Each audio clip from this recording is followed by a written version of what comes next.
The split toning pane is often referred to as a black and white tone control tool or a special effects tool, but it can also be used to subtly tweak color in just the highlight or shadow areas and create a more pleasing image. Let's look at the image on the screen, this green onion. You can see in the highlights here there's a green tint, and that's confirmed. I hold my cursor over the white areas, and you can see over underneath the histogram the RGB percentage readout. There's an 81.9% readout for the green, which is higher than the other two values. That confirms what I'm seeing with my eye, that there's a green tint. Now I want to just remove that green tint from just the highlight areas, and I can do that over here in the split toning pane.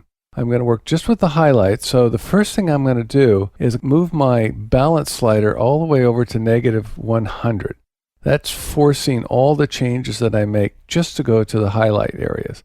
And conversely, if I wanted to just work in the shadow areas, I'd move the balance over to +100.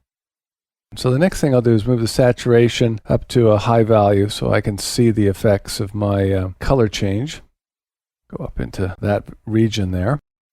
And now I'm going to pick a hue. And now I want to go something that will complement the green. So I'm going to go into the blue values here. I'm just going to move this slider over. I'm doing this all visually now. So I can just, I'm watching the effect. I'm getting pretty close right now. Definitely pretty darn close at that point. I could have also clicked on this little color swatch here. Move my point here around to get the color that will pull away or complement the green. And I've got this pretty close now with this value of 290 in the hue slider and saturation. I could go a little bit higher on that.